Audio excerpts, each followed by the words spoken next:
بالله من الشيطان الرجيم بسم الله الرحمن الرحيم الحمد لله رب العالمين ولا حول ولا قوة إلا بالله العلي العظيم اللهم صل وسلم وبارك على سيدنا وحبيبنا وشفيعنا أبي القاسم محمد وعلى آله وصحبه أجمعين أما بعد. Alhamdulillah kita berjumpa lagi setelah sekian lama kita libur, kurang lebih hampir seminggu semenjak pertemuan terakhir kemarin. Insya Allah harapan saya semoga kita semua, Anda yang berada di ruangan Zoom kali ini dalam keadaan sehat. Semoga limpahan rahmat Allah, berkah Allah senantiasa tercurah kepada kita semua, terkhusus di malam-malam terakhir dari bulan Ramadan ini. Ini merupakan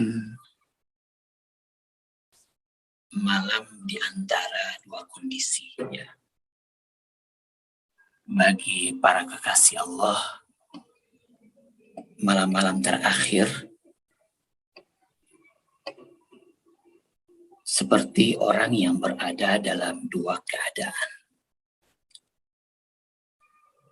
Dalam salah satu kondisi mereka merasa gembira, ada raja, ada harapan. Sebab pada malam ini merupakan malam puncak perjamuan Allah. Malam ini merupakan malam yang dijanjikan oleh Allah. Malam yang menjadi target bagi para pencinta, bagi para perindu, bagi orang-orang yang ingin dekat dengan Allah. Tetapi di satu sisi mereka juga berada dalam keadaan berduka, bersedih. Sebab mereka akan ditinggalkan oleh tamu, oleh kekasih, ya bisa dikatakan seperti itu, yang hampir sebulan penuh bersama-sama dengan dia menemani kehidupannya. Ini yang membuat mereka bersedih. Itu bagi para kekasih Allah. Entah bagi kita nggak tahu apakah kondisi kita juga seperti itu, atau kemudian kita malah merasa gembira, ya. Seperti keadaan sekarang ini, kalau kita melihat semakin akhir, semakin orang melupakan tugas dia di bulan Ramadan. Kalau kata orang, ya, sering orang katakan bahwa masjid di bulan Ramadan itu semakin luas, kelihatannya luas. Yang tadinya di awal-awal kelihatannya begitu sempit sampai tidak memuat jamaah, meluber keluar, tapi di akhir-akhir semakin berkurang. Sepertinya jalan menuju ke masjid itu dilupakan. Orang nggak ingat lagi. Orang mulai asyik dengan diri dia. Ini satu budaya yang, ya, ini sebuah budaya yang sangat merusak sebenarnya. Kalau orang dulu, para sirah kekasih Allah, semakin hari, ya, semakin lama mereka beribadah, semakin mereka mendekati puncak. Ini kan orang berada di puncak. Awal start kita di awal Ramadan. Kemudian sekarang ini kita sudah berada di puncak. Kalau kita di awal-awal saja panasnya, tapi di akhir langsung jatuh jauh sama sekali. Ini budaya yang salah. Dan ini bagi Para kekasih Allah, khususnya bagi para pesuluk. Kita pesuluk ya, kita harus berbeda dengan yang lainnya. Kita harus membedakan diri kita dengan orang-orang pada umumnya. Bagi orang-orang yang targetnya adalah Allah, dia tidak akan melakukan seperti apa yang dilakukan oleh orang kebanyakan. Tidak seperti itu.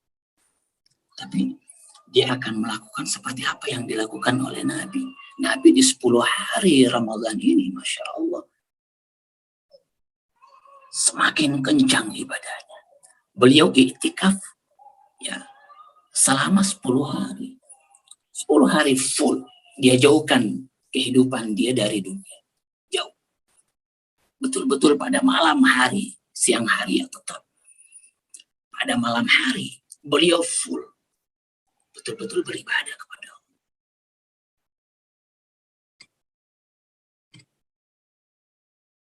Ini iktikaf. Dan kita dianjurkan. Di 10 hari terakhir itu kita dianjurkan untuk melakukan iktikaf. Iktikaf itu apa? Iktikaf itu artinya kita memperlihatkan akif, memperlihatkan diri kita di hadapan Allah. Siapa diri kita itu akif. Seperti orang wukuf di padang Arafah itu akif. Iktikaf itu. Kita memulai perjalanan kita dari awal, kemudian setelah kita sampai di akhir perjalanan ini merupakan 10 hari terakhir dari Ramadan. Di sini kemudian kita memperlihatkan siapa diri kita. Kita semakin apa? Semakin melemah. Kadar kehambaan, penghambaan kita semakin nampak, semakin jelas pada saat itu. Semakin jelas.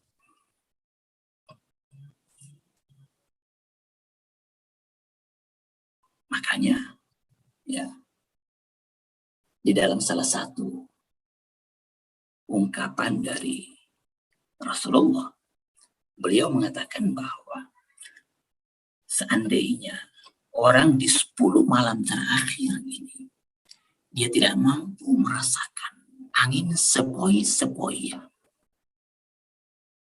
disebut dengan nafasur rahman. Kalau dalam bahasa tasawuf itu nafasur rahman. Artinya angin sepoi-sepoi dari sisi Tuhan. Dia tidak mampu merasakan di bulan ini, khususnya di malam terakhir. Maka perjalanan dia di bulan Ramadan ini termasuk satu perjalanan ya bisa dibilang gagal, tidak juga. Ya tetap kita kelihatan berpuasa. Nampak mudah-mudahan ada hasilnya.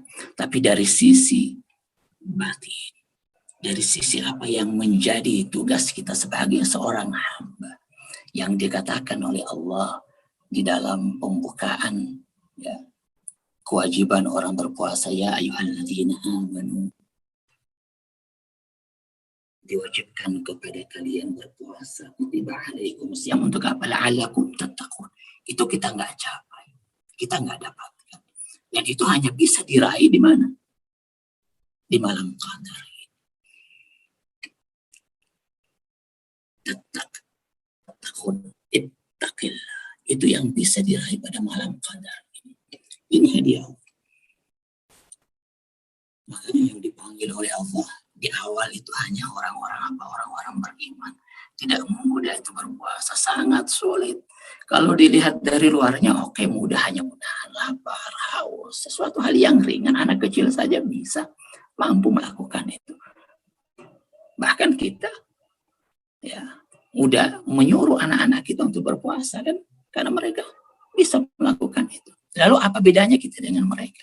Kalau dari sisi luarnya sama, menahan, mereka juga menahan. Kemudian kita tidak mendapatkan keistimewaannya yang lebih dari apa yang mereka dapatkan. Lalu apa bedanya? Harusnya berbeda. Setiap orang itu dilihat dari apanya? Dilihat dari makam derajat spiritualnya dia. Kalau orang semakin berakal, perbuatannya dia pun akan semakin termanage, semakin teratur. Nampak di situ kedewasaan diri, nampak benar.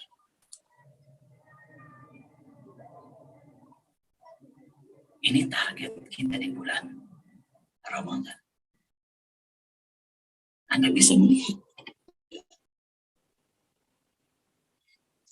takwa itu apa?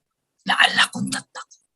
Sehingga Allah katakan bahwa kalau orang beriman datang, betul-betul mereka datang beriman, kita harus melihat dulu apakah kita ini dipanggil oleh Allah atau tidak.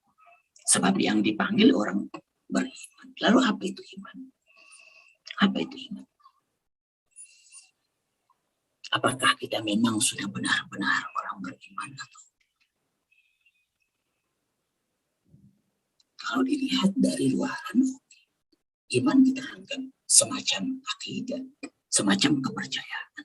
Bahwa kita percaya dengan adanya Allah, percaya dengan adanya malaikat Allah, kitab-kitab Allah. Kita anggap seperti itu iman. Bukan iman, bukan itu. Kalau Anda mempercayai itu hanya sebatas teori saja, itu belum dikatakan iman. Iman itu bukan di sini. Bukan di akal pikiran kita. Iman itu di hati. Makanya di dalam surat Al-Hujurat, orang Arab, orang-orang Arab datang kepada Rasulullah. Ya, mereka mau memperlihatkan diri mereka seperti apa kepada Nabi. Ingin mengklaim diri mereka. Arab itu orang Badui. Orang Arab yang tinggal di desa. Jauh dari perkotaan, itu Arab. Itu dilihat dari sisi luarnya, zahirnya. Orang-orang Arab itu seperti itu. Orang-orang yang tidak punya pengetahuan.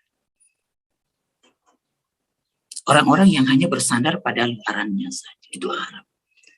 Jadi kalau kita tarik ke bahasa yang lebih dalam, ke hal-hal yang sifatnya lebih mendalam, Arab itu bisa saja berhubungan dengan diri kita. Mungkin tampilan kita bukan orang Arab, tetapi kalau dilihat dari sisi batinnya, bisa saja kita memiliki karakter sifat seperti orang-orang Arab. Seperti jahiliyah.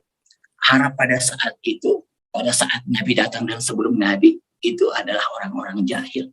Jahil itu bukan hanya sekedar bodoh dalam artian bahwa mereka itu tidak bisa membaca, tidak bisa menulis. Enggak, bukan itu yang disebut dengan jahil. Jahil itu identik dengan kegelapan, zulumat. Artinya yang tidak mampu membaca dirinya, yang tidak mampu melihat hakikat dirinya. Itu jahil.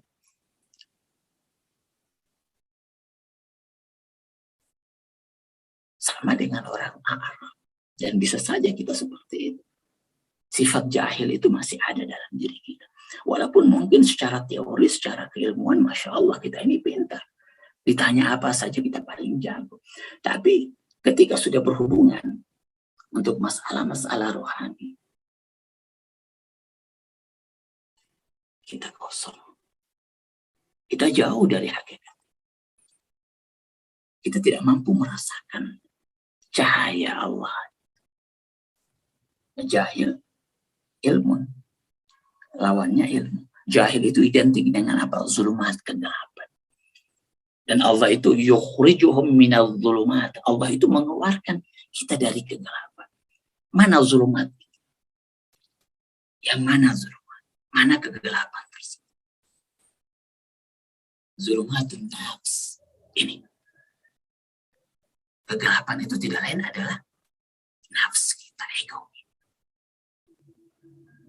Yang bersandar kepada kemampuan diri kita. Yang bersandar kepada diri kita.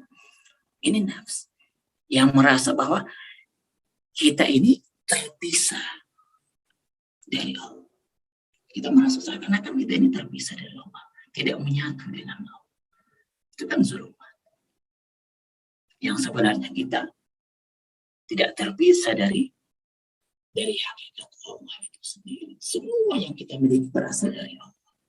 Tapi kemudian kita merasa bahwa kita seakan-akan terpisah dari Allah. Semua berasal dari saya, amal saya. Kan begitu. Punya saya, perbuatan baik saya. Nah ini. Kebaikan ya tetap kebaikan. Kebaikan itu baik. Tetapi yang buruk ketika dia sudah disandarkan kepada saya. Saya yang punya, ini milik saya. Oh, ini harta saya, ini mobil saya. Semuanya milik saya. Barrana ala qulubihim bima kanu yaksibun. Jadi yang membuat seseorang itu terhijabi dari Allah, yang merasa terpisah dari Allah, merasa terpisah dari Allah. Terpisah artinya kita merasa jauh dari Allah. Merasa jauh. Sehingga wanada fi dhulumat. Anda pernah membaca ayat tentang kisah Nabi siapa? Nabi Yunus. Ini menceritakan tentang zulumat nafs tersebut. Anda tahu, Nabi Yunus, kesalahan beliau hanya satu. Yang lain-lainnya bagus. Tapi kesalahan Nabi Yunus yang diabadikan oleh Allah di dalam Al-Quran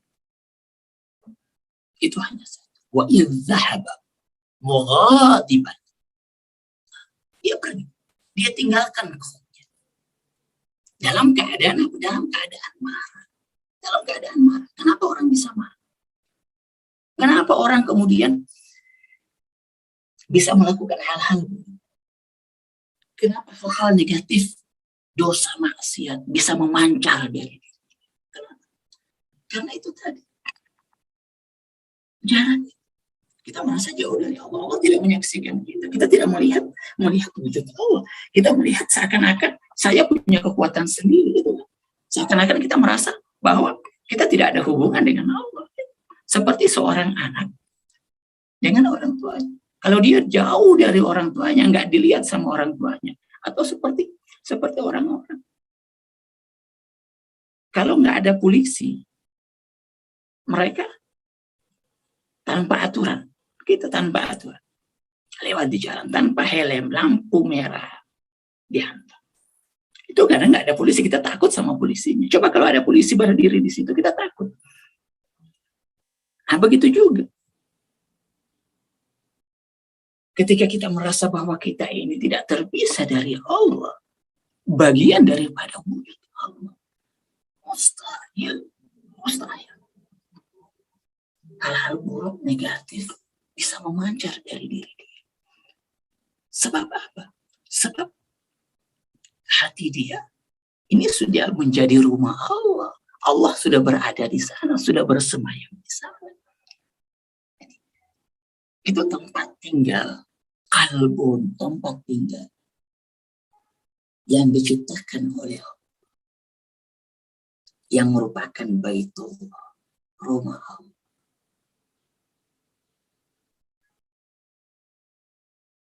Itu kalau udah kosong dari Allah, yang akan masuk ke dalam siapa?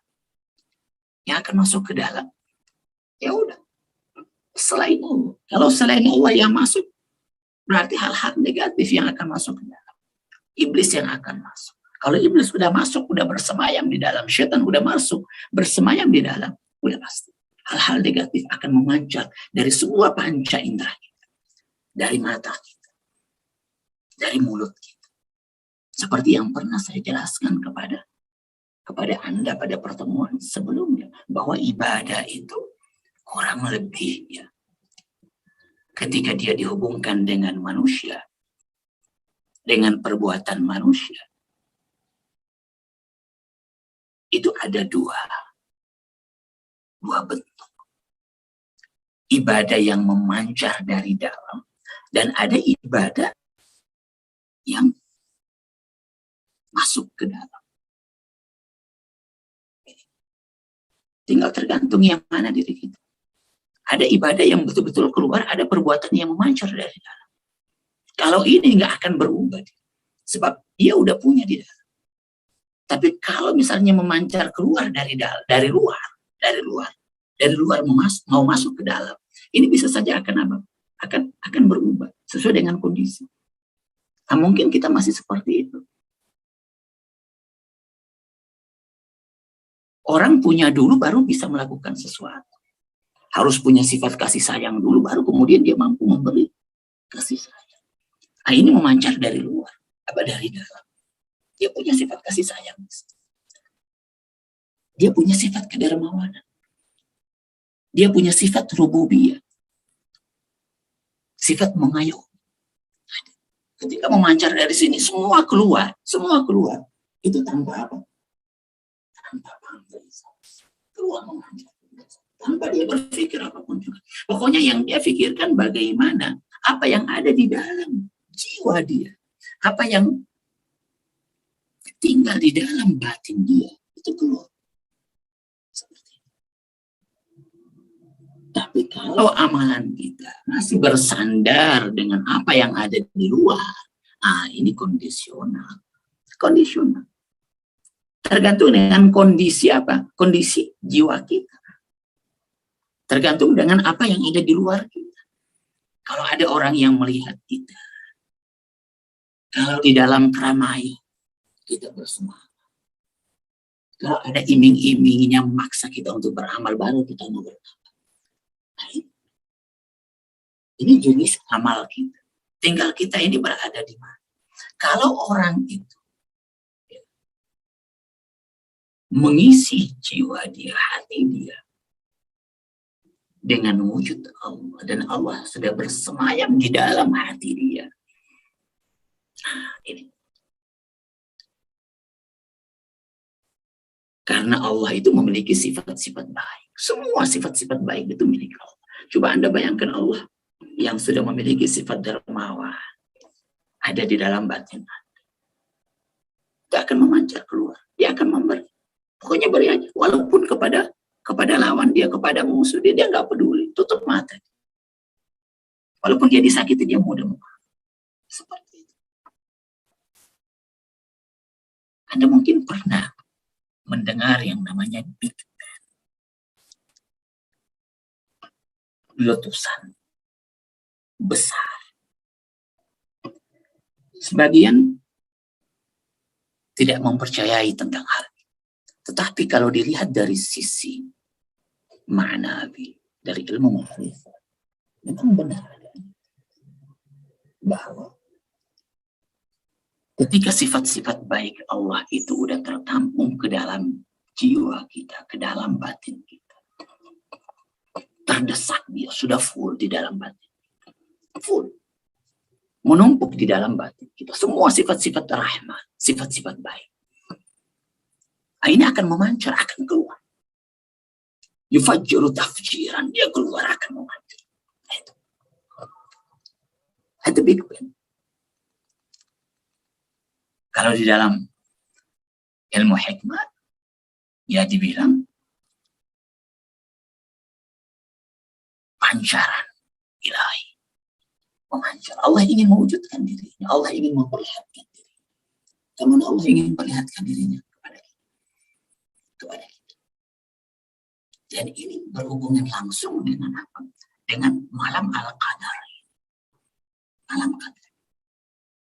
Ini tidak lain adalah malam di mana Allah itu melepaskan seluruh pancaran asma-asmanya kepada manusia di malam Qadar. Pertama, di awal-awal Ramadan, Allah keluarkan itu sedikit demi sedikit. Rahmatnya dia perlihatkan kepada kita sedikit demi sedikit. Berkahnya dia perlihatkan kepada kita sedikit demi sedikit. Nikmatnya dia perlihatkan. Artinya Allah itu mempertunjukkan kepada kita siapa dia, apa yang dia miliki. Itu di awal. Dan memang harus dimulai dulu dari seperti itu. Selama tidak ada pertunjukan, selama tidak diperlihatkan sesuatu, manusia tidak pernah akan meminta, tidak pernah akan mengharap sesuatu yang lebih. Anda nggak mungkin, mustahil kita bisa menginginkan sesuatu kalau kita nggak pernah mencicipi, merasakan hal tersebut. Kita harus ketemu dulu, kita harus melihat dulu, kita harus merasakan dulu, baru kemudian kita akan meminta yang lebih. Akan terobsesi kita, menginginkan yang banyak. Makanya bisa dikatakan bahwa orang kalau semakin dekat dengan Allah, permintaan dia semakin banyak. Semakin banyak, bukan semakin sedikit permintaan dia. Semakin banyak dia meminta kepada Allah, bahkan permintaan dia sesuatu hal yang tidak terhingga lagi. Karena dia semakin dekat dengan puncak cahaya. Seperti kita kalau berada di alam dunia, sedikit yang kita lihat, ya kita pun hanya akan meminta seperti apa yang kita lihat. Sedikit saja yang kita lihat. Hanya meminta. Kalau kita hanya melihat 2, yang kita akan minta hanya 2. Kita lihat 3, yang kita akan minta hanya 3. Itu di alam dunia. Makanya kita ini, permintaan kita di alam dunia sangat-sangat terbatas. Semua yang keluar dari mulut kita kan hanya masalah dunia. Dunia sangat terbatas. Bagi Allah itu nggak bernilai, sama sekali nggak bernilai. Para kekasih Allah tidak pernah meminta keluar dari mulut mereka sesuatu yang tidak bernilai. Nggak pernah. Malu mereka, malu. Sehingga mereka katakan, if'al, kalau untuk masalah-masalah dunia, ya udah ya Allah, apa yang engkau berikan, ya udah itu yang aku terima. Tapi kalau sudah berhubungan dengan masalah rohani, permintaan mereka, Masya Allah. Makanya ada dalam salah satu ungkapan dari wali Allah, ungkapan. Kalau nggak salah dari Abu Yazid Al-Bistami, dia katakan bahwa seseorang yang bersama-sama dengan Tuhan, seseorang yang bersama-sama dengan Allah, yang dekat dengan Allah, kemudian tidak meminta sesuatu yang bernilai di hadapan Allah, berarti kedekatannya dengan Allah perlu diragukan. Itu kata beliau. Makanya beliau katakan kepada murid beliau, mintalah kepada Allah sesuatu yang sangat bernilai di sisi Allah. Murid beliau bertanya, apa yang paling bernilai di sisi Allah? Apa? Menurut Anda apa kira-kira yang paling bernilai di sisi Allah? Apa? Anda minta mobil sama Allah, emangnya Allah mau ngasih mobil sama kita? Bahayanya itu kalau mobil turun dari atas, Masya Allah, hancur gitu. Apa yang harus diminta sama Allah? Apa yang dimiliki oleh Allah? Ini kan mintalah apa yang dimiliki oleh seseorang. Gitu. Seseorang yang meminta sesuatu yang paling bernilai dari seseorang itu menandakan kemuliaannya. Hanya orang-orang mulia, orang-orang sempurna yang mampu melihat kesempurnaan. Dan dia akan melihat itu dan dia akan mengejar. Jadi kacamata sempurna hanya akan mampu melihat kesempurnaan. Tapi ketika kacamata kita minus, buruk, negatif, maka kita akan selalu melihat itu.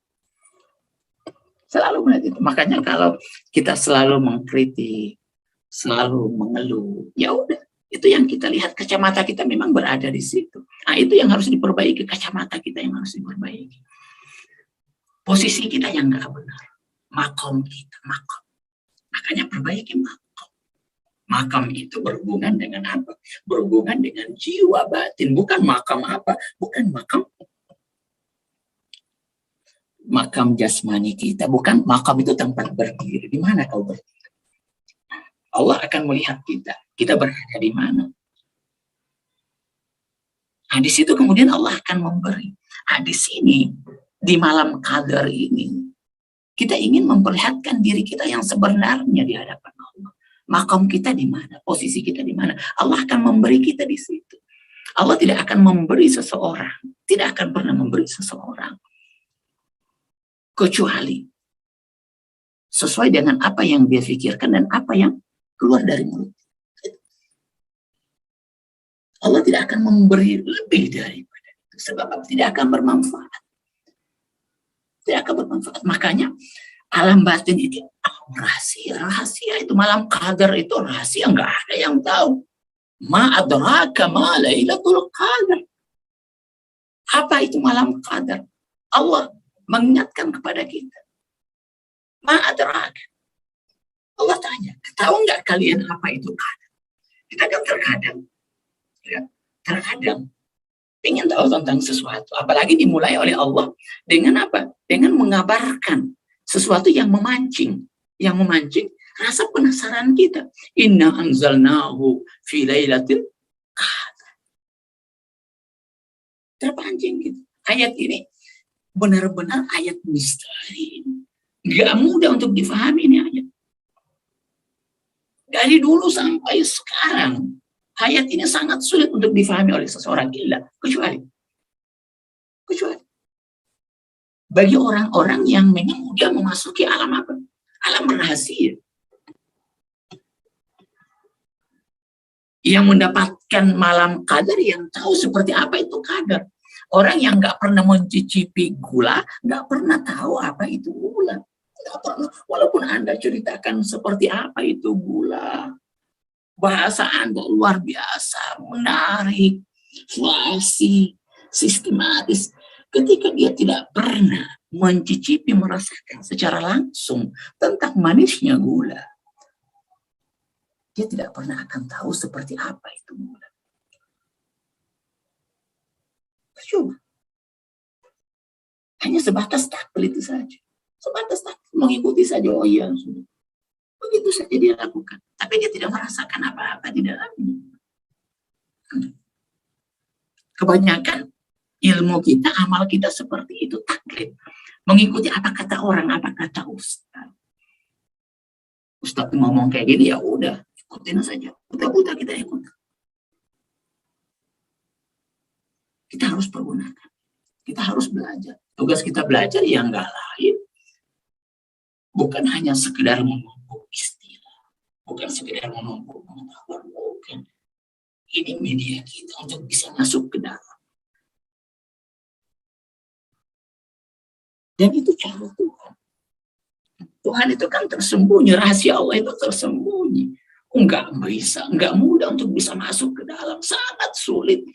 Repot untuk bisa masuk menembus alam batin. Enggak mudah. Harus dengan apa? Harus dengan susah payah. Innaka qadihun ila rabbika qadahan. Dengan susah payah engkau bisa masuk, bisa meraih hal tersebut. Anda bisa melihat. Ini sekedar pendekatan saja. Kalau Anda yang pernah naik pesawat, yang pernah mau naik pesawat, Anda bisa melihat. Pesawat itu ketika mau naik ke atas, mau tinggal landas, itu goncang, dia gemetar. Begitu juga dengan kita. Kita ketika mau naik ke atas, mau melepaskan diri kita, mau masuk ke alam batin, itu luar biasa. Sakit, nggak mudah. Sebab apa yang menempel dengan kita, itu harus dilepas. Harus melepas.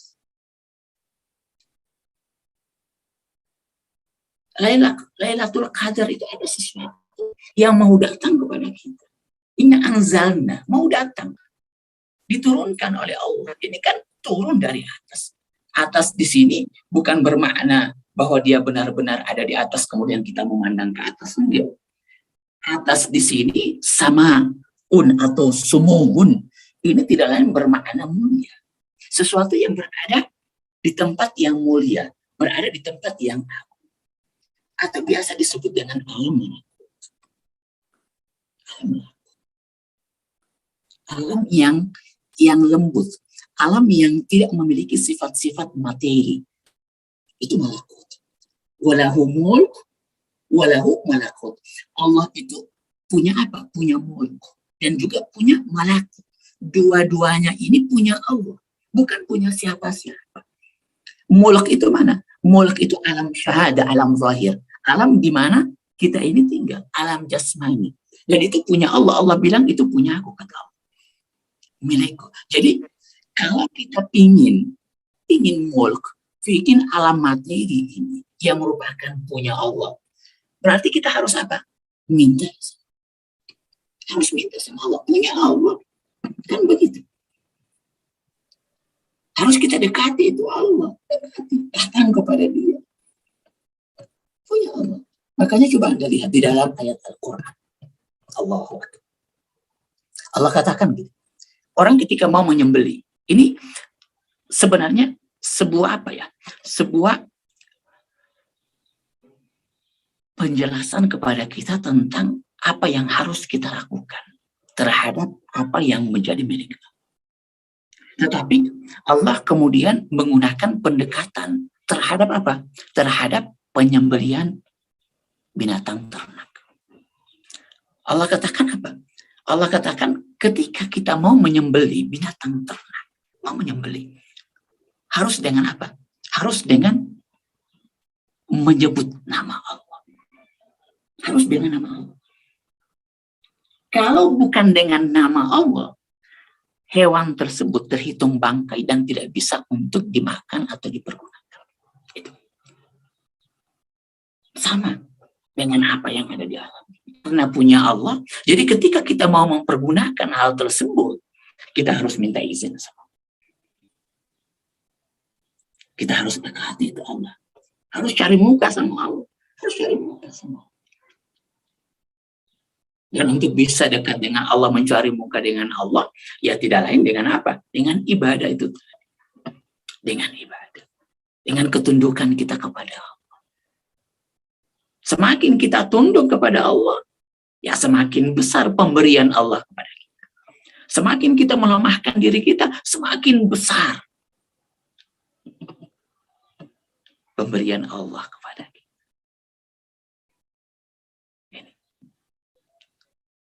Dan Allah kalau beri yang terbaik, dia beri yang terbaik. Makanya orang-orang mukmin itu, orang-orang yang sami'na wa ata'na. Sami'na, tidak membantah. Enggak membantah mereka. Taat. Apa yang dikatakan sama Allah, perintah Allah, mereka lakukan. Kenapa? Karena mereka udah percaya sama Allah. Iman itu sudah ada di dalam jiwa mereka. Iman artinya mereka masuk ke dalam apa? Ke dalam rumah Allah. Iman itu merasa aman. Merasa aman. Itu iman. Di mana kita bisa merasa aman? Di mana? Anda kalau berada di luar, aman nggak? Nggak aman kita kalau berada di luar. Selalu ada saja gangguan dari preman, dari pencuri. Selalu ada saja gangguan kalau kita berada di luar. Tapi kalau kita berada di rumah, aman kita. Setan nggak bisa masuk kita kalau sudah ada berada di mana? Berada di luar. Mohon maaf, berada di dalam. Iman, merasa aman. Setan nggak bisa masuk. Setan itu hanya berada di luar. Dia menunggu kita. Kita keluar, baru dia terkam. Dia terkam. Makanya, setan itu kan identik dengan apa? Identik dengan sifat-sifat yang merusak. Ada sifat kebinatangan di sana. Dia menerkam. Dia selalu menanti kita. Kapan kita keluar dari rumah Allah? Pada saat itulah kemudian dia akan menerkam dan menghancurkan diri kita. Ketika kita keluar dari rumah Allah, artinya apa? Ketika kita bersandar pada diri kita.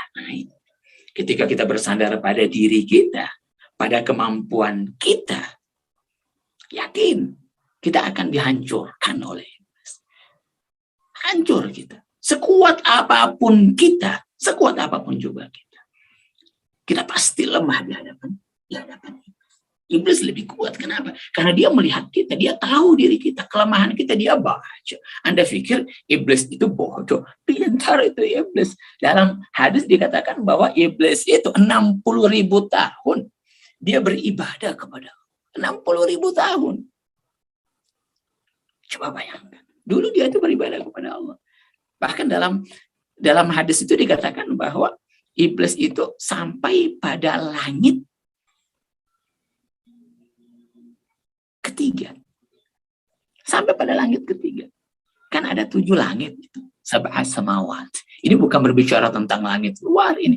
Ini berbicara tentang langit wujud kita, hakikat diri kita. Ini 7 langit. Ada kalb, ada akal, ada ruh. Kemudian ada sirrun, ada rahasia.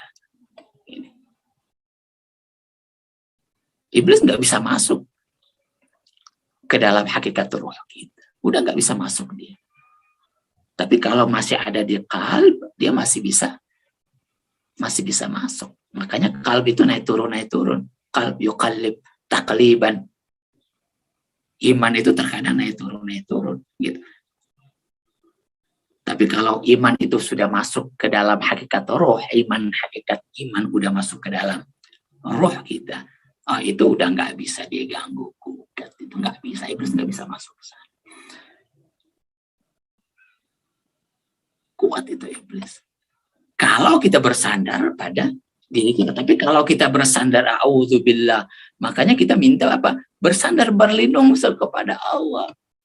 Hanya dengan berlindung kepada Allah kita sanggup untuk bisa menghindar dari gangguan iblis. Coba Anda bayangkan, Nabi Adam saja, Allahu Akbar, Nabi Adam saja itu Nabi. Apa kurangnya?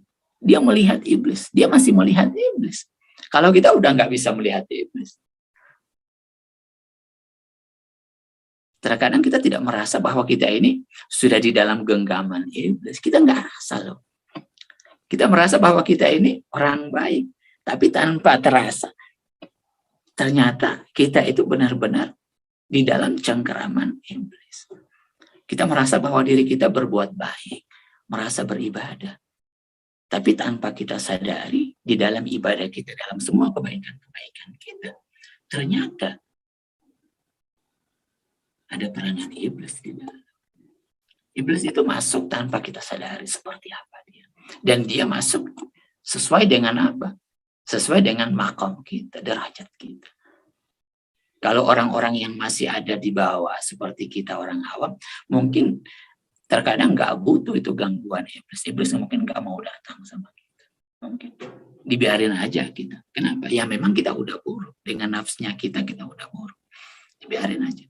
Terkadang seperti itu. Makanya kan ada dalam bahasa, dalam hadis Nabi, mungkin ini terkadang membuat kita bingung, yang dikatakan bahwa bulan Ramadan itu iblis, setan itu dibelenggu.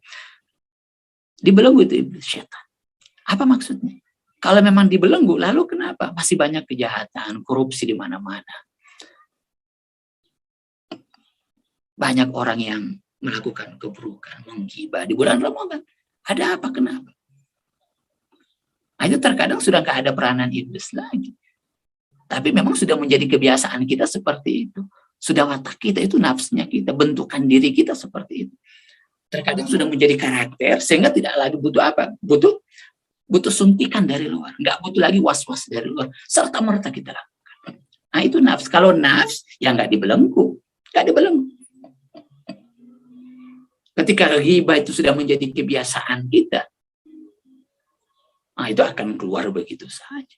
Kita merasa bahwa tanpa melakukan ghibah, terkadang kita pusing, sakit kepala. Nah itu nggak perlu gangguan iblis lagi. Keluar.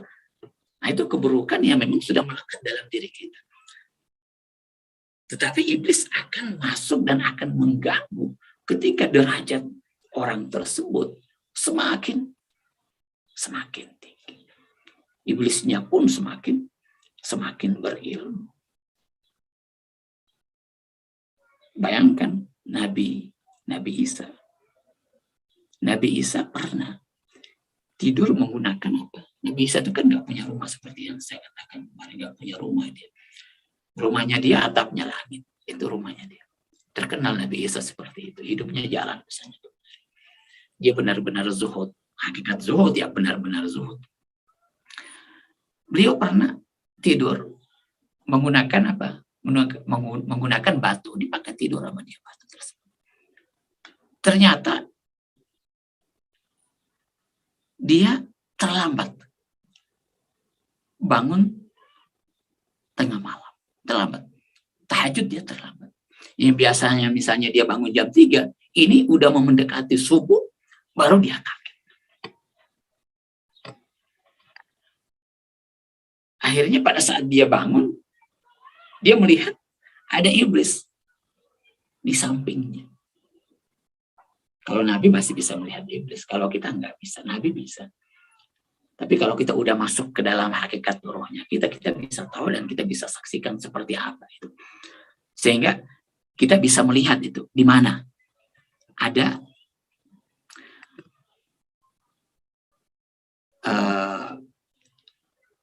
ininya iblis tuh. Gangguan-gangguannya dia taruh di mana.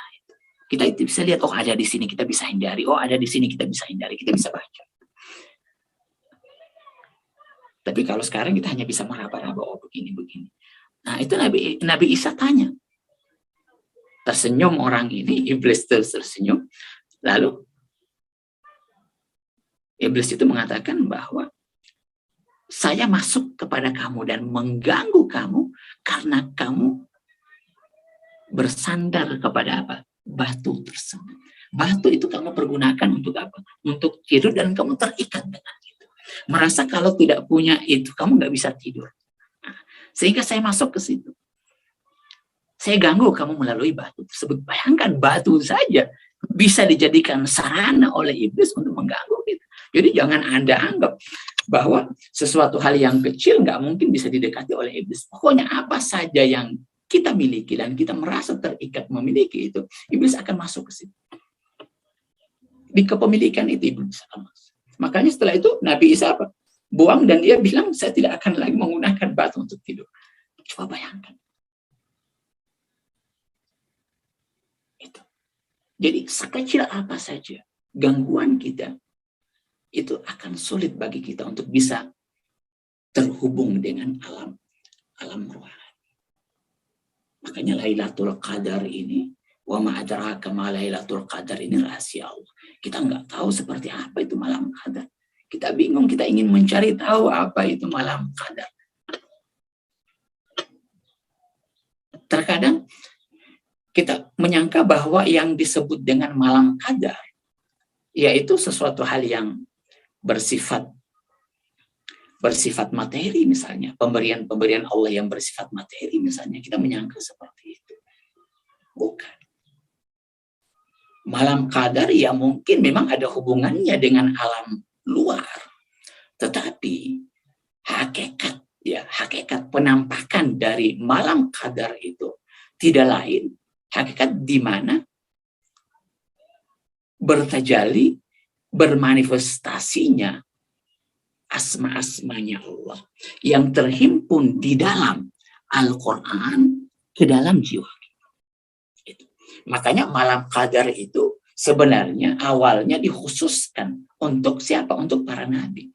Nabi yang memiliki malam qadar. Wa ma adraka ma Lailatul Qadar. Apa itu malam qadar? Nah ini kan yang diberitahukan kepada siapa? Kepada nabi.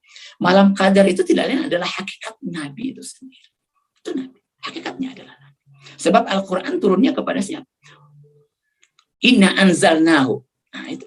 Kan ada hubungan. Wa ma adraka ma Lailatul Qadar. Al-Qadar. Qadar itu apa? Malam jelas. Malam ini sesuatu hal yang bersifat umum. Semua kita tahu malam itu seperti apa. Walaupun hakikat malam juga itu memiliki makna yang sangat luas. Nah, sekedar saya sampaikan kepada Anda supaya Anda bisa memahami dan terpancing Anda untuk mencari tahu apa itu hakikat malam. Anda kalau melihat bahwa di dalam ayat-ayat Al-Quran, betapa banyak malam yang disebut oleh Allah yang dihubungkan dengan apa? Yang dihubungkan dengan pemberian besar Allah. Banyak.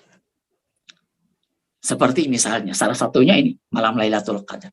Kenapa harus di malam hari? Kan seperti itu. Kenapa harus di malam hari? Kenapa bukan di siang hari? Ada apa malam hari? Rahasia apa di balik malam hari tersebut?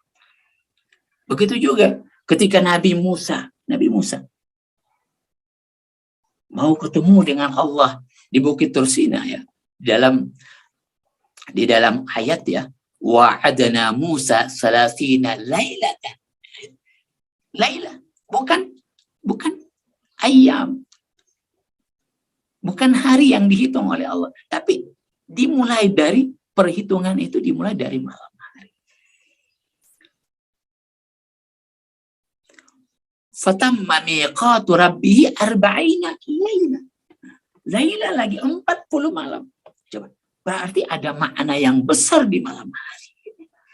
Sehingga kemudian Lailatul Qadarnya Allah itu harus dicari dan turun di malam hari. Dan demikian juga dengan Mi'rajnya Nabi. Mi'rajnya Nabi itu terjadi pada malam hari. Subhanalladzi asra bi'abdihi lailam. Pada malam hari. Dan Mi'rajnya Nabi itu terjadi di mana? Di bulan Ramadan. Dikatakan bahwa Mi'rajnya Nabi itu tanggal 19. Dan turunnya Al-Quran kepada Nabi itu di bulan Ramadan. Dan itu terjadi di malam Qadar. Nah, ini menandakan bahwa Al-Qadar ini memiliki apa? Memiliki rahasia yang sangat besar. Dan itu yang mau kita cari. Dan itu hanya bisa kita dapatkan di mana?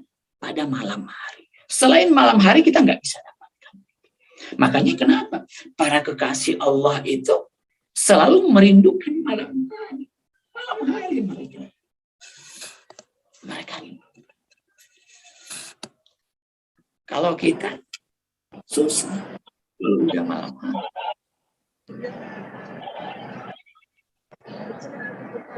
Tidak. Mungkin di kesempatan lain kita akan membahas tentang hakikat malam. Al-Qadar ini yang mau mencari. Al-Qadar.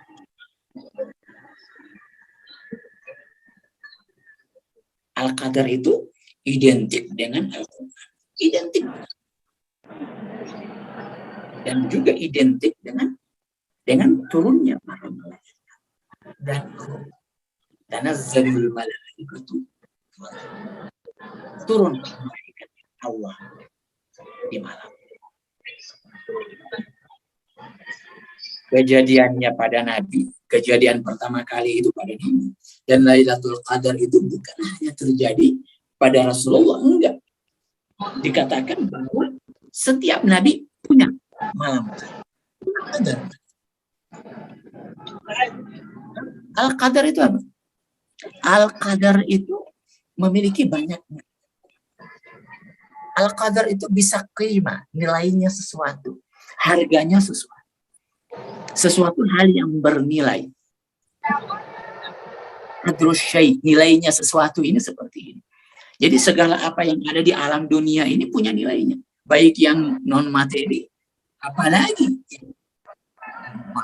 yang materi, apalagi yang non-materi. Punya nilai.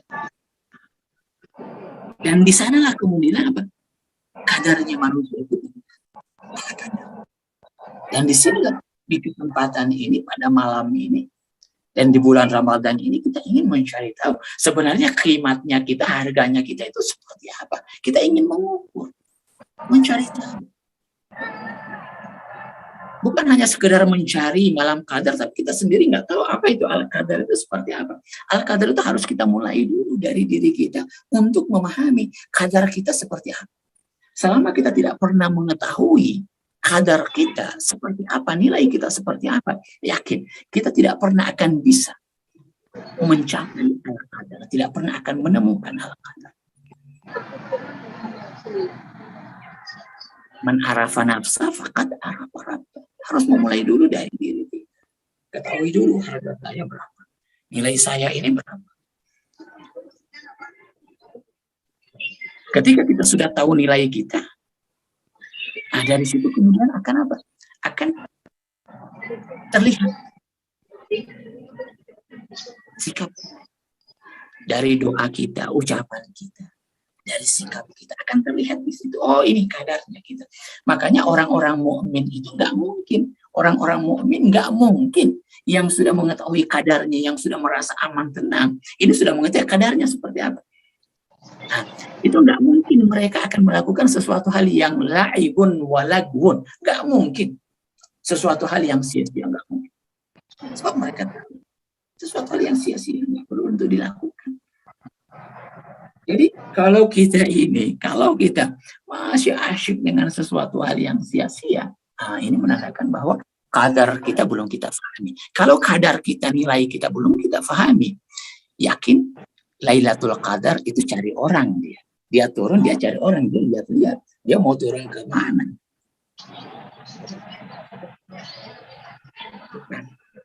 Seperti yang saya sampaikan kepada Allah hanya akan memberi sesuatu yang bernilai kepada orang yang,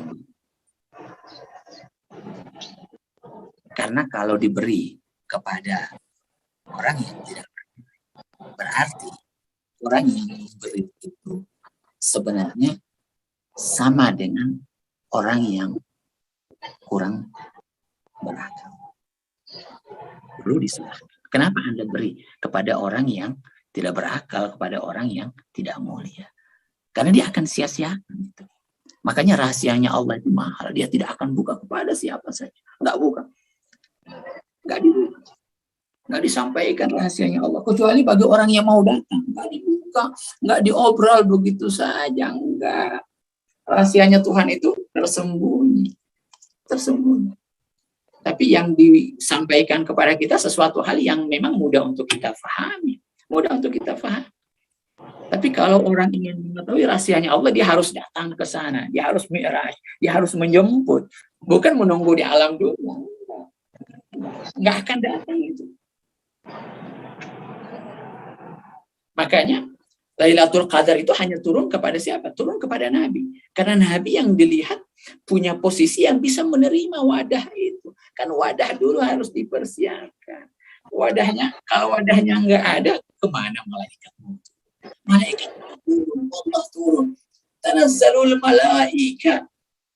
Alif lam di al malaika itu menandakan apa? Seluruh malaikat. Seluruh malaikat. Malaikat itu banyak, ada pada tingkatan-tingkatan seluruh alam itu. Di alam dunia ada malaikatnya. Kemudian di alam malakut ada malaikat. Belum lagi di alam sana ada malaikatnya. Yang hanya bertawaf, kerjanya di haulal arsy, bersama di sisi arsy-Nya Allah saja. Semua turun pada saat itu. Semua fokus kemana? Semua fokus ke alam dunia. Coba bayangkan, ada apa di dunia pada saat itu ketika para malaikat mau datang semua. Coba bayangkan. Sesuatu yang mulia gempar pada saat itu, penduduk langit tertuju kepada dunia. Dunia yang nggak mulia. Dunia yang begitu rendah, tapi kenapa pada malam Qadar menjadi target para malaikat? Dan bukan hanya para malaikat, dipimpin oleh ar-ruh. Ruh yang menjadi pemimpin. Ruh itu berbeda dengan malaikat. Ruh ada di depan, yang memimpin turun. Datang kepada siapa? Dia mau bertamu kepada siapa? Apa dia mau jalan-jalan ke sini? Ke dunia hanya berputar-putar begitu saja? Kan nggak seperti itu. Pasti ada yang mau didatangi. Dan itu bukan hanya terjadi pada Nabi. Jadi jangan Anda pikir bahwa malaikat itu hanya datang saja kepada Nabi. Enggak, bukan. Kepada siapa saja dia datang. Yang penting, sudah apa? Sudah memiliki sinkron. Sudah punya frekuensi yang sama. Nah, puasa. Kenapa identik? Puasa turunnya malaikat dengan malam Lailatul Qadar dengan Al-Quran. Sebab puasa ini akan membuat manusia persis seperti malaikat. Persis seperti malaikat. Kita akan dijadikan seperti malaikat. Kenapa? Karena malaikat itu nggak makan. Malaikat itu nggak minum. Tidak melakukan hal-hal yang bersifat materi. Maka pada saat di bulan Ramadan, seluruh hal-hal yang bersifat materi itu kan mau dilepas dari kita. Kurangin itu. Kurangin makan. Kurangin minum, kurangin aktivitas duniamu, materimu. Kita betul-betul mau diciptakan sebagai apa? Sebagai manusia yang memiliki sifat malaikat. Sehingga memiliki apa? Memiliki hubungan yang erat, bisa didatangi oleh mereka. Nyambung, connect gitu, connect. Seperti magnet. Malaikat itu ditarik. Kalau Anda tahu, yang menarik malaikat dari atas itu apa? Nih, yang ada di bawah. Sebab yang ada di bawah itu sifatnya menarik.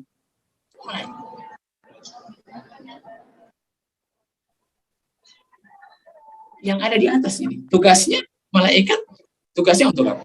Dicipta para malaikat berkhidmat kepada betapa agungnya kita, betapa mulianya kita. Lalu kemudian kita rendahkan diri kita untuk sesuatu hal yang tidak bernilai. Sampai kapan? Alam ya'ni lil ladzina amanu an takhsha'a qulubuhum li dzikrillah. Sampai kapan kita mau seperti itu? Apakah semua ini apa yang terjadi kepada diri kita? Dari semua musibah, dari semua hal-hal buruk yang terjadi kepada diri kita, apakah kemudian ini tidak membuat kita untuk datang kembali kepada Allah? Tidak memancing kita untuk terpanggil datang menghadap kepada Allah. Begitu banyak kenikmatan kasih sayang Allah. Kenapa? Kan itu. Allah sendiri heran. Kenapa ada apa kurangnya saya? Apa kurangnya saya?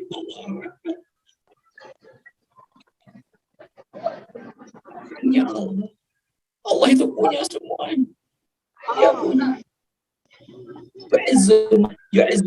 Allah itu yang memuliakan, Allah yang mengangkat, semuanya ada pada Allah. Tapi kenapa kita tidak mau dekat sama Allah? Kenapa kita tidak mau melengket sama Allah? Kenapa kemudian kita masih mencari ke sana kemari, bersandar melengket kepada orang? Kenapa? Ada apa? Karena kenapa tadi itu kita nggak beriman, masih rendah iman kita.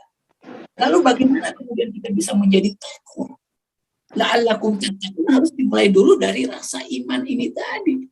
Harus ada keimanan, kita harus masuk ke dalam rumah Allah dulu. Allah bersemayam, kita bisa tenang di sini, akan terlihat ke alam. Kita memberi ketenangan kepada orang lain, kita memberi kedamaian kepada orang lain. Semua apa yang keluar dari wujud dia semuanya adalah kedamaian, kasih sayang, tidak memaki, tidak mencaci. Lalu dilihat sama malaikat, oh iya, dia udah persis sama dengan kita. Memberi maaf kepada orang, memberi tanpa maaf, semuanya sudah sama dengan para malaikat. Puncaknya dia akan tertarik, terpanggil untuk menghidupkan malam ini tadi. 10 malam ini akan menarik dia. Lailatul Qadar itulah yang menarik dia untuk datang. Lailatul Qadar itu mau turun, mau kemana? Mau nggak mau dia kan cari. Kita terpanggil dan kita dipanggil, ditarik untuk kita. Tertarik itu, saling tarik menarik. Ini yang disebut dengan kufu, jodoh. Jodoh itu nggak kemana, nggak lari kemana. Kalau memang udah jodoh, pasti ketemu. Itu yang disebut dengan jodoh. Saling apa? Saling tarik menarik. Begitu juga kita dengan Allah.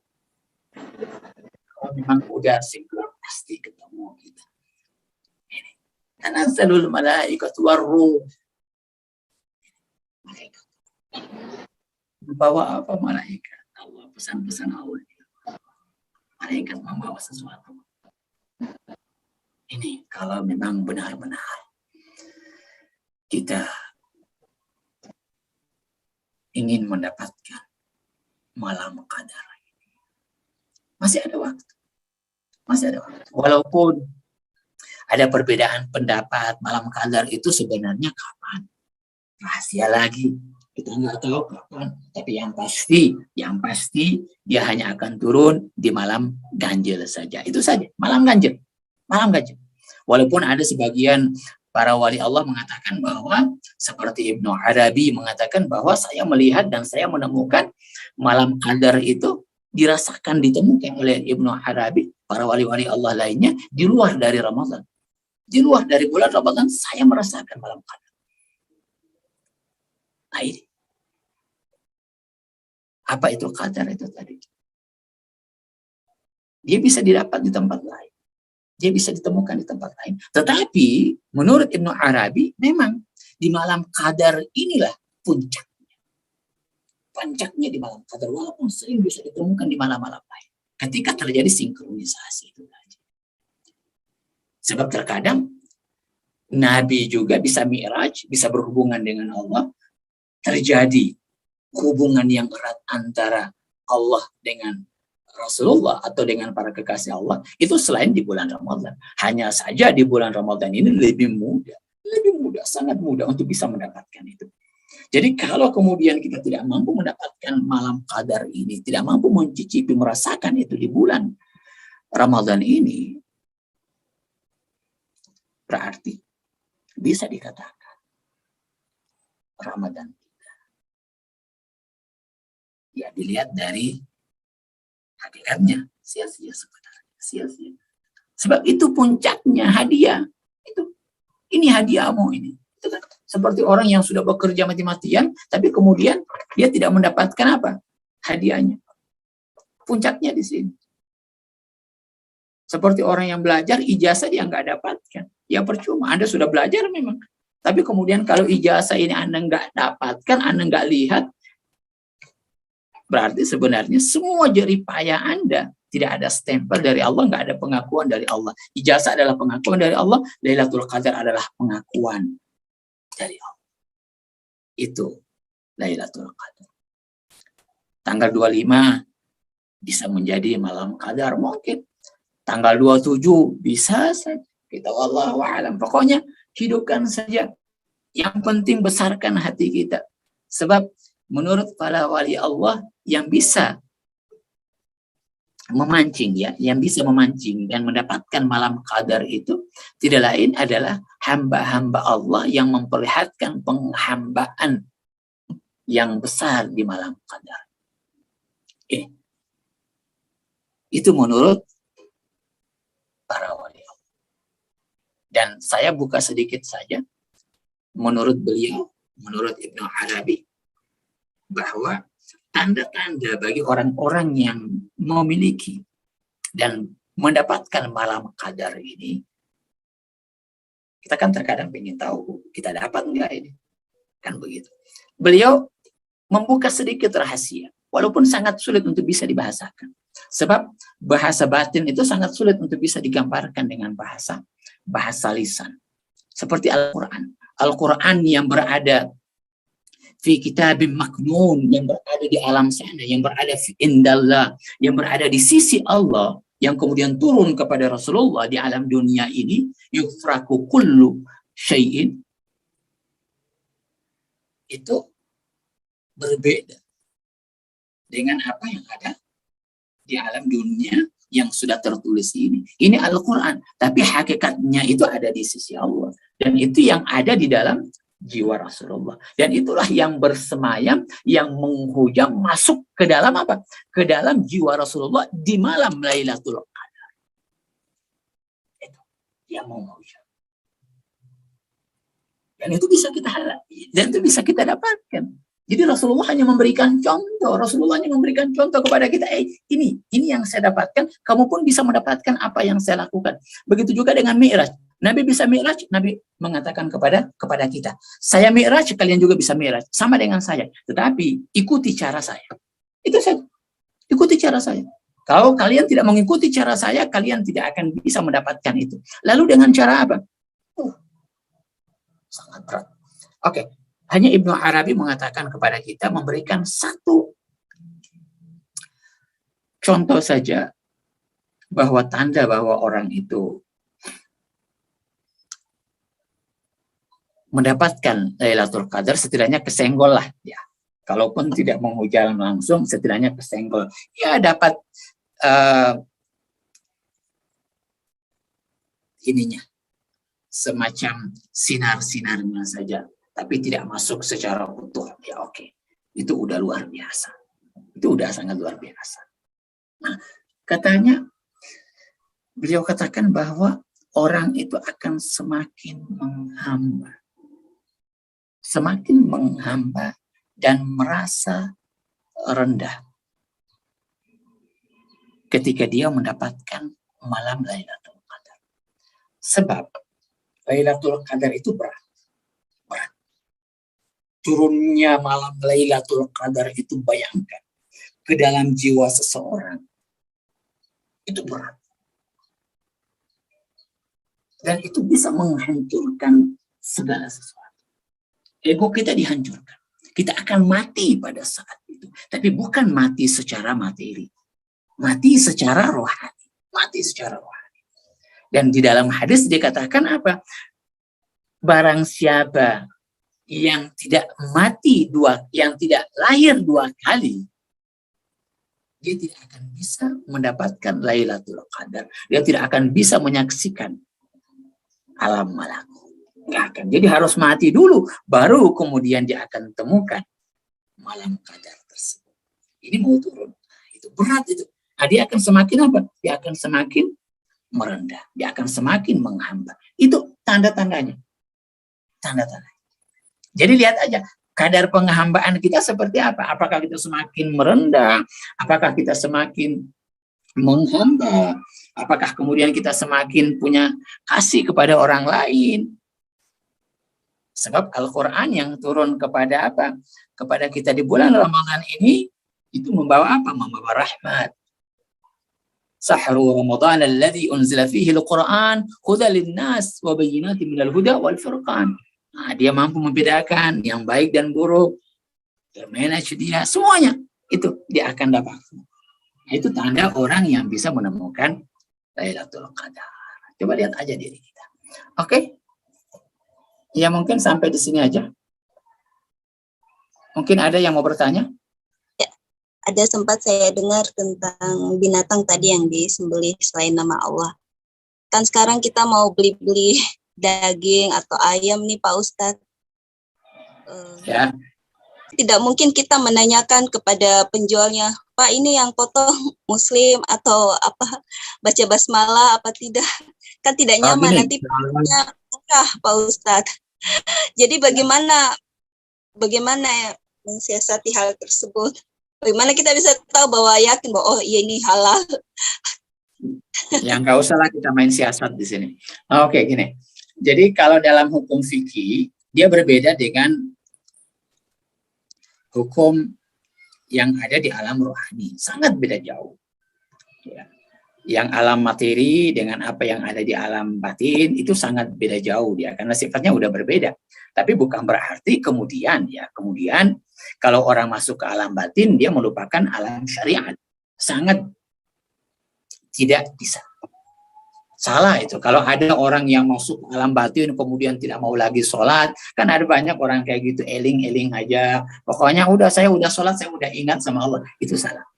Nggak benar itu. Itu tasawuf yang benar dan Anda harus tinggalkan itu. Orang kalau semakin dianya masuk ke alam batin, dia akan semakin merendah. Itu sudah pasti. Orang kalau semakin menghamba kepada Allah, dia akan semakin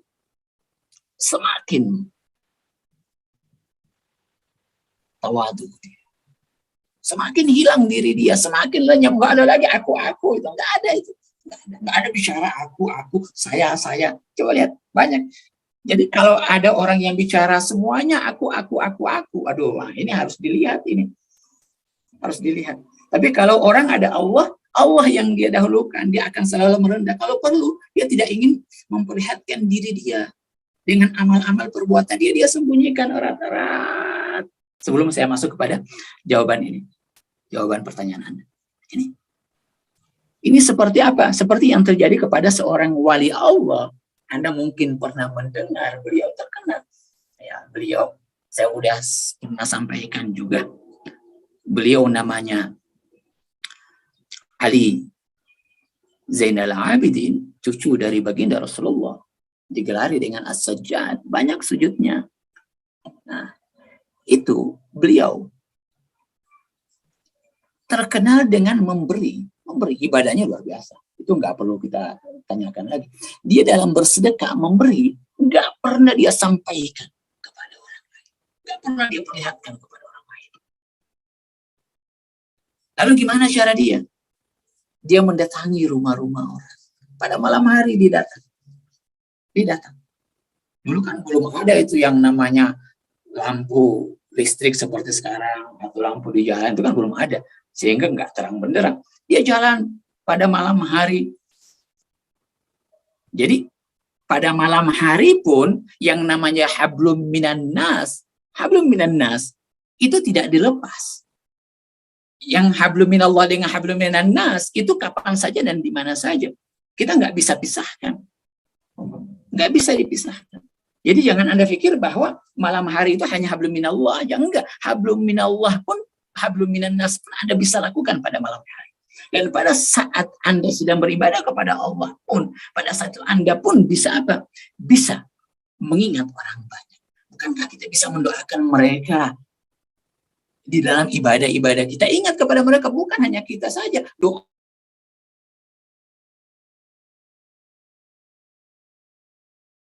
Bukan. Beliau datangi itu rumah, dia taruh di depan. orang-orang fakir. Dia taruh sembako di situ. Nggak ada yang tahu siapa. Pagi-pagi mereka datang, mereka lihat ada sembako. Dan beliau itu termasuk orang kaya, orang berada. Akhirnya masyarakat di situ mengatakan, wah, ini orang yang memberi malam hari ini lebih baik dari orang ini. Sehingga orang memandang kurang baik kepada apa? Kepada orang tersebut. Orang membanding-bandingkan, dia kaya walaupun dia ahli ibadah, tapi kok dia tidak membantu kita. Orang tidak tahu bahwa dia sebenarnya udah membantu, tapi tanpa disampaikan. Dan dia tidak merasa susah dengan omongannya orang. Enggak merasa susah. Ya biarin aja orang ngomong kayak gitu, itu urusanmu. Urusan saya dengan Allah. Dia jaga itu amal dia. Itu. Makanya amal itu harus disembunyikan. Sembunyikan, nggak perlu harus disampaikan kepada orang. Cukup kita dengan Allah saja, udah cukup menarik itu. Kita amal dengan Allah saja. Kalau memang kita karena Allah, kita kalau udah berbuat baik kemudian dianggap tidak baik sama orang, ya udah biarin aja, nggak usah kita perlu menegaskan diri kita. Saya itu. Seperti terkadang orang tulis hamba Allah, seperti ada cerita orang tulis di masjid hamba Allah. Dia tulis tuh namanya hamba Allah, menyumbang sekian. Dia nggak mau dikenal sama orang. Pas diumumin di masjid, ini si fulan hamba Allah. Langsung dia sampaikan, kamu tahu siapa yang nyumbang itu? Saya. Memang terkadang mungkin secara apa? Secara rahasia gitu, ya kita memang ada keinginan untuk apa? Untuk berbuat secara lillahi ta'ala, ikhlas. Tapi tanpa kita sadari dengan perbuatan-perbuatan kecil kita, ini menandakan bahwa sebenarnya kita nggak ikhlas. Makanya harus dijaga itu. Makanya yang namanya, mohon maaf ya, pasang status. Mungkin memang tidak ada niat Anda. Anda kirim foto ke sana kemari, apa yang Anda kerjakan. Mungkin memang. Tetapi, wallah, iblis itu luar biasa. Terkadang kita tidak mampu mendeteksi kedatangan iblis, gangguan iblis itu nggak mampu kita tahu, nggak mampu kita deteksi. Nggak paham kita kapan. Ternyata tiba-tiba semua amal kita udah rusak. Benar. Muncul saja kebanggaan di dalam jiwa kita. Kata Nabi, tidak akan masuk surga, tidak akan mencium bau surga ketika ada kebanggaan, rasa ria di dalam jiwa kita. Dan ria yang paling besar, itu ria bukan kepada manusia, tapi riamu kepada Allah. Kok bisa ria kepada Allah? Ria kepada Allah itu terkadang kamu tidak ria kepada manusia. Memang kamu kerjakan secara diam-diam. Tetapi ada rasa bangga di situ bahwa kamu sudah melakukan apa? Kebaikan berbeda dengan orang lain. Ini riamu kepada Allah. Itu hati-hati, jaga itu. Harusnya kita apa? Harusnya kita merasa nggak punya apa-apa di hadapan Allah. Punya Allah. Begitu. Jadi untuk menjawab pertanyaan Anda bahwa tugas kita di mana? Di fikih pada syariat tidak perlu untuk mencari tahu. Itu bukan tugas kita. Pokoknya yang penting Anda tahu bahwa orang itu orang Muslim. Anda tahu orang itu orang Muslim. Dan yang menjual orang Muslim. Dan tempatnya dia juga satu tempat yang menjaga hal-hal seperti itu. Ya udah. Seperti di Indonesia. Di Indonesia itu kan jelas bahwa sesuatu yang dikerjakan secara apa? Secara Islami gitu. Ya udah. Kita hukumi secara universal saja, setiap apa yang datang kepada kita yang ada di pasar orang Islam, itu pasti bersih dan suci, halal. Itu saja. Kita nggak dipaksa. Anda kalau mencari tahu, susah. Hidup Anda susah. Fikih itu nggak perlu itu. Fikih itu apa yang Anda pahami di depan mata Anda, baru Anda dihukumi. Baru. Seperti Anda misalnya melihat air atau tumpahan air di jalan. Terkadang kan kayak gitu. Tumpahan air di jalan. Cipratan air di mana? Di got-got misalnya. Mobil yang lewat karena cipratan kita. Anda nggak perlu mencari tahu, tanya sama orang, ini air najis, ini air kotor, apa yang dibuang sama orang ini air. Anda nggak perlu cari tahu itu. Pokoknya hukumi aja. Hal itu apa? Bersih. Karena kalau Anda cari tahu, Anda yang susah. Susah Anda hidup Anda. Seperti uang. Kita kan nggak tahu uang yang sekarang menyebar di masyarakat ini uang mana. Kecuali kalau jelas-jelas bahwa uang yang datang kepada Anda, itu hasil yang haram. Bahkan uang yang dikorupsi sama orang yang korupsi saja, ini kita masuk pada hukum fikih. Uang korupsi misalnya Anda tahu ada yang korupsi, ada orang pencuri misalnya. Nah, dia memberi sesuatu kepada Anda. Tapi ternyata orang ini punya penghasilan lain selain hasil korupsinya, selain hasil curiannya.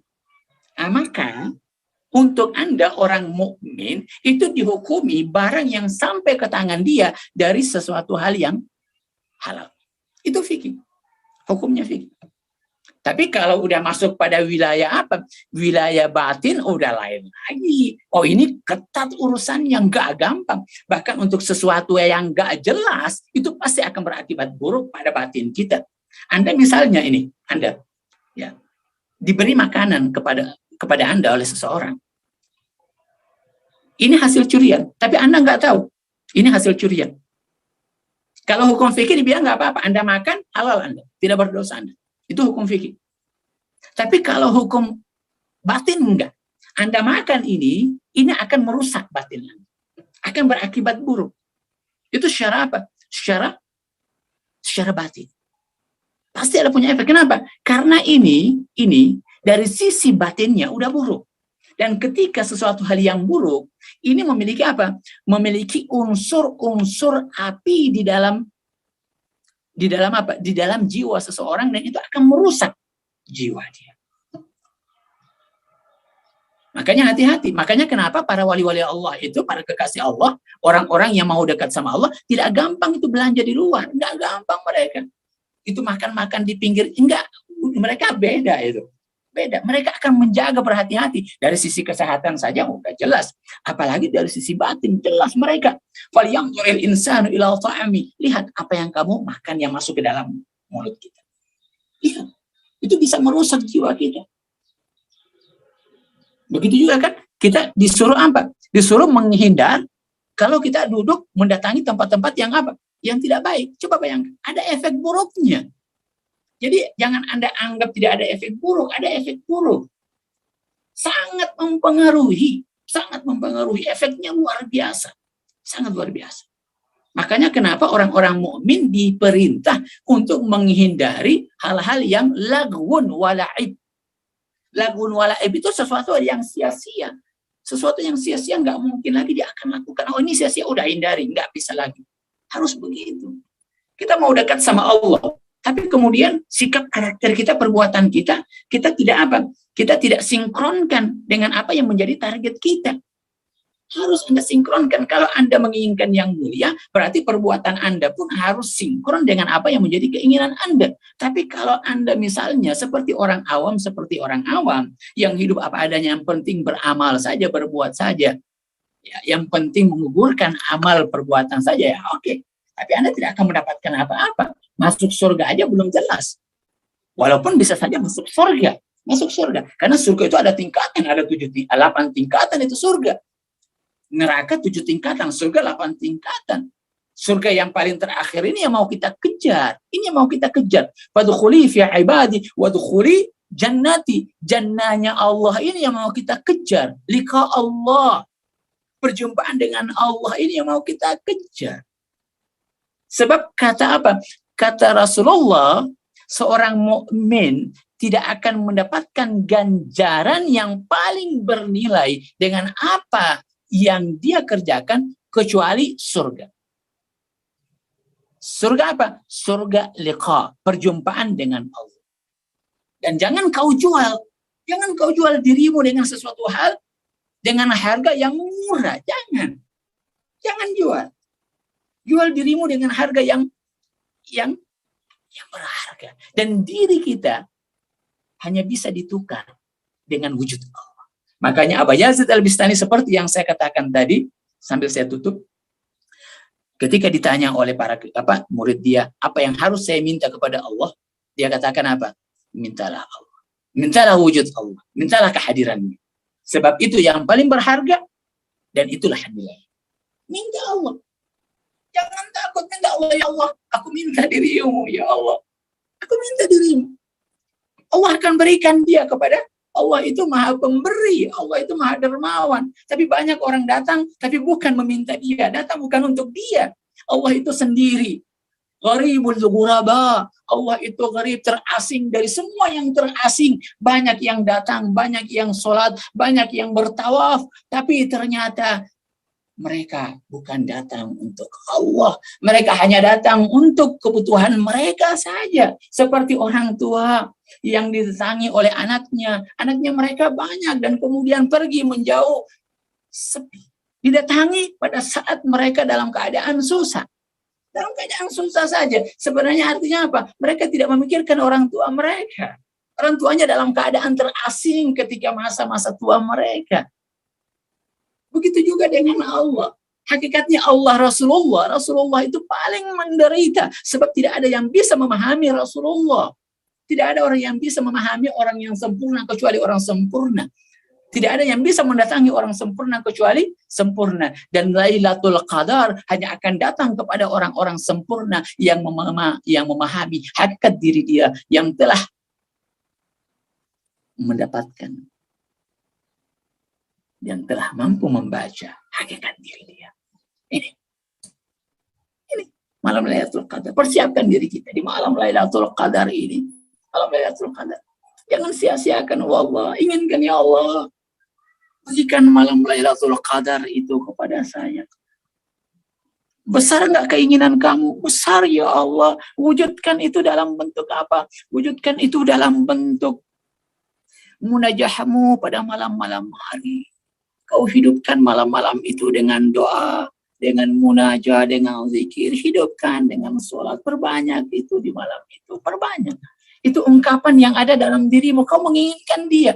Bukan karena melihat apa yang ada di sekitar kamu. Lihat orang-orang berbondong-bondong ke Masjid Raya. Orang-orang pergi ke Masjid Istiqlal. Oke, saya juga mau ikut-ikutan, mau datang ke sana. Yakin kamu nggak akan dapat itu. Enggak. Sebenarnya kalau menurut saya, orang paling bagusnya beribadah di malam Qadar itu sendiri. Makanya kan Rasulullah menyuruh kita untuk ibadah sunnah itu sendiri. Kenapa? Karena kita itu sudah menikmati diri kita sendiri. Kita sudah menemukan diri kita. Orang kalau sudah menemukan diri dia dan merasa bahwa dia sudah mampu connect dengan Allah, ya, dalam kondisi apa saja, dia nggak butuh lagi keramaian. Keramaian itu ya bagi orang-orang yang, mohon maaf ya, bagi orang-orang yang memang masih terobsesi dengan kondisi luar. Kalau tidak banyak orang, susah beribadah. Kan begitu kita. Kalau nggak banyak orang, susah beribadah. Makanya kalau banyak orang. Tapi kalau orang sudah menikmati kesunyian, dia nggak lagi butuh itu. Dia senang sendiri. Dia ingin berkhalwat seperti Nabi. Nabi itu senang sendiri. Kalau malam hari, nggak mau keramaian. Ini. Karena hati-hati. Hati-hati bisa tergelincir kita. Bisa terganggu niat kita. Itu. Oke? Saya rasa cukup ya. Ada lagi? Masih ada Bapak Ibu yang mau bertanya? Assalamualaikum. Waalaikumsalam. Dengan Ibu siapa? Silakan. Apa kabar Ustaz? Alhamdulillah baik, Bu. Iya, jadi apa namanya, kalau mendengar paparan Ustaz tadi kayaknya jadi pesimis dapat Lailatul Qadar ini Ustaz. Berat sekali nih syarat dan ketentuannya. Tapi tetap harus optimis. Cuman banyak juga yang sampaikan ke saya bahwa harus apa namanya, latihan-latihan yang pernah Pak Ustaz sampaikan pada waktu di Makassar.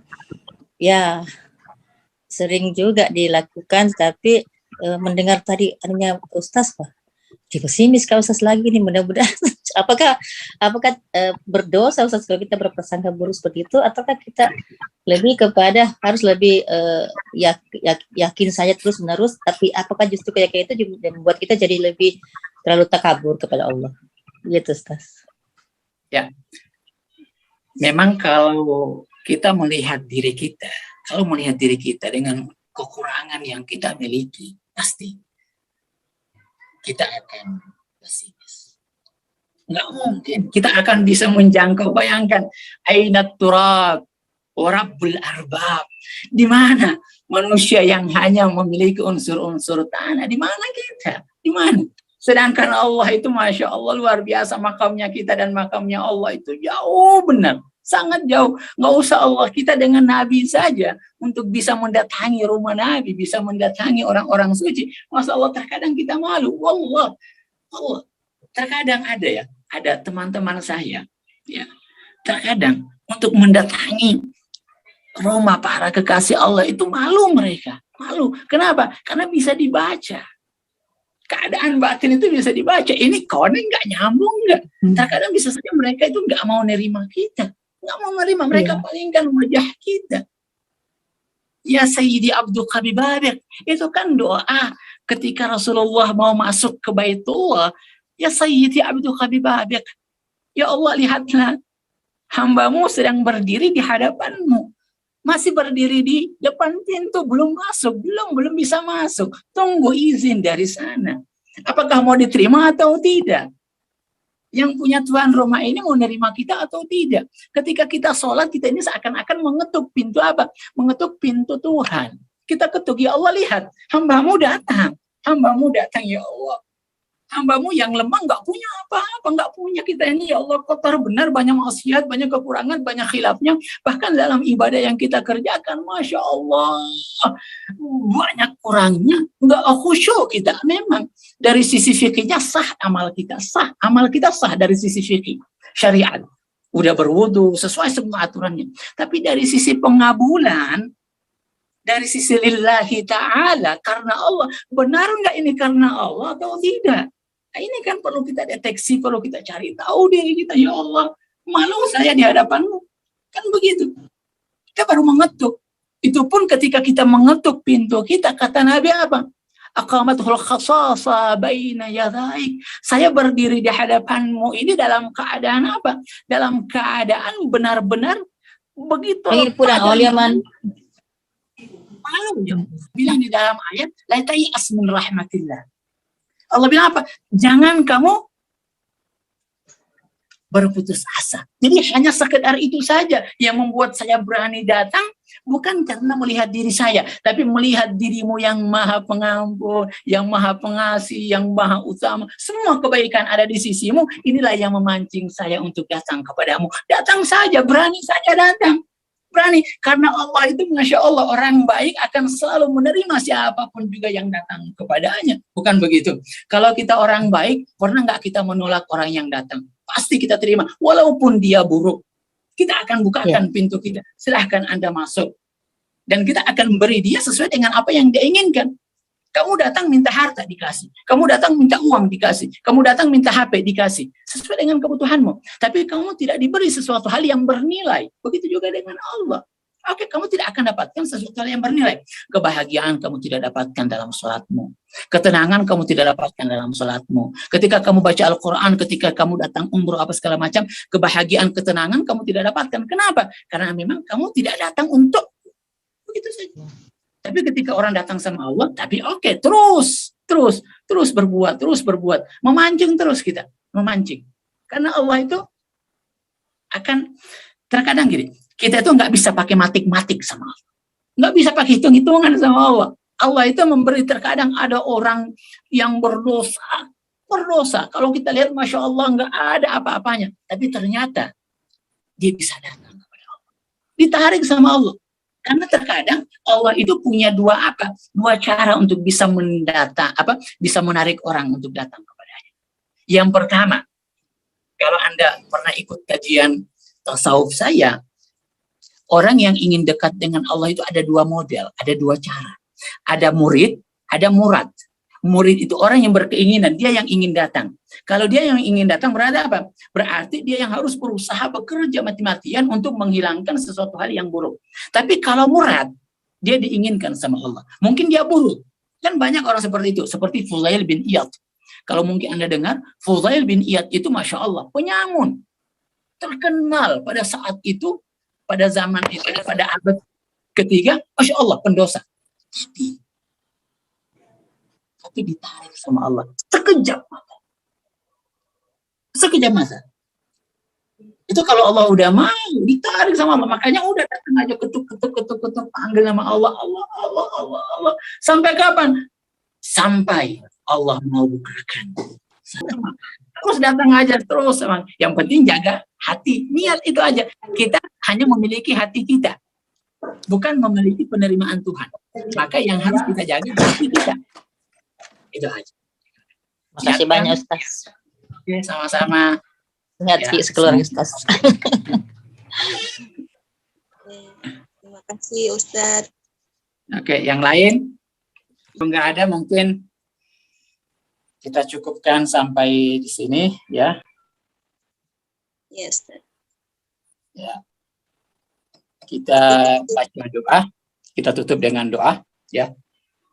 A'udzubillahi minasyaitonirrajim. Bismillahirrahmanirrahim.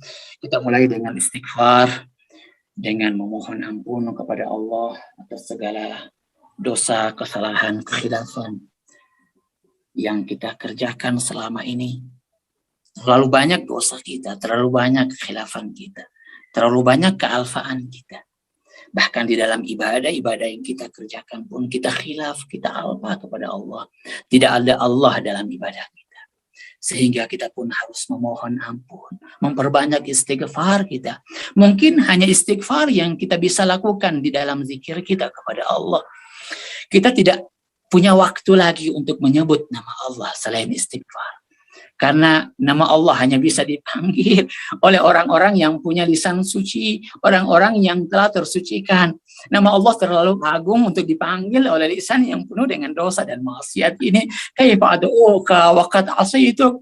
Bagaimana ya Allah diri ini mau memanggil dirimu, mau memanggil nama-namamu yang begitu agung dan mulia dengan lisan yang penuh kotoran ini, yang penuh dengan maksiat, yang sering berdusta ini ya Allah. Terlalu agung dirimu ya Allah. Wa kaifa la ad'u wa ana abduka dhaif al-dhalilul haqirul miskin. Akan tetapi mungkinkah seorang hamba yang lemah, yang tidak punya daya apa-apa, yang fakir, yang miskin, yang penuh dengan dosa, kemudian tidak datang kepada Tuhannya, tidak meminta sesuatu kepada Allah yang telah menciptakan dirinya. Ya Allah, hamba datang kepadamu ya Allah, perkenankan diri ini untuk mengetuk pintu rumahmu ya Allah. Dengan tangan yang penuh dengan maksiat ini ya Allah, perkenankan ya Allah. Jangan engkau biarkan pintunya terus tertutup dan membiarkan kami berada di luar rumahmu ya Allah. Perkenankan kamu masuk ya Allah. Kami ingin mencicipi kenikmatan dalam beribadah ya Allah. Kami ingin mencicipi kenikmatan dalam kebersamaan denganmu ya Allah. Bulan Ramadan ini datang untuk kami, untuk memanggil kami, untuk bisa dekat denganmu ya Allah. Perkenankan ya Allah di akhir-akhir dari utusanmu ini, dari perjamuanmu ini ya Allah, yang tidak akan lama lagi akan pergi meninggalkan kami semua ya Allah. Tinggal 4 hari atau 5 hari lagi akan pergi meninggalkan kami semua ya Allah. Sedangkan kami belum mendapatkan apa-apa dari perjamuanmu ini ya Allah. Kami tidak tahu apakah kami telah terampuni di bulan ini atau tidak ya Allah. Apakah kami telah mendapatkan keberkahanmu di bulan ini atau tidak. Apakah kami telah mendapatkan rahmat dan kasih sayangmu di bulan ini atau tidak ya Allah. Ya Allah, di malam qadar ini ya Allah, cicipkan kepada kami ya Allah, walaupun sedikit saja ya Rabb, manisnya malam qadar itu kepada kami ya Allah. Seperti apa manisnya malam qadar yang dirasakan oleh baginda Rasulullah, sehingga beliau ingin terus berzikir, beribadah dan dekat denganmu ya Allah. Ya Allah, jauhkan diri ini dari sifat congkak, dari sifat sombong dan takabur ya Allah, dengan semua kebaikan-kebaikan yang kami kerjakan ya Allah. Kami tidak punya apa-apa dibandingkan dengan kenikmatan-Mu yang begitu besar, yang begitu agung ya Allah. Bahkan kami termasuk orang-orang yang telah melalaikan kenikmatan-Mu ya Allah. Janganlah Engkau memasukkan kami ke dalam api neraka-Mu, ke dalam azab-Mu dengan ibadah-ibadah yang kami kerjakan ya Allah. Sebab kami sebenarnya pantas untuk mendapatkan siksamu dan azabmu, ya Allah. Kami pantas untuk mendapatkan penderitaan, ya Allah. Sebab semua adalah ulah kami. Sebab semua adalah perbuatan kami sendiri, ya Allah.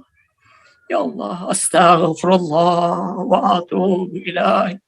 Astaghfirullah wa atubu ilaih. Astaghfirullah wa atubu ilaih. La ilaha illa ant. Subhanaka inni kuntu minal zalimin. Wa sallallahu ala Muhammadin wa ali Muhammad. Walhamdulillahi rabbil alamin. Wassalamualaikum warahmatullahi wabarakatuh.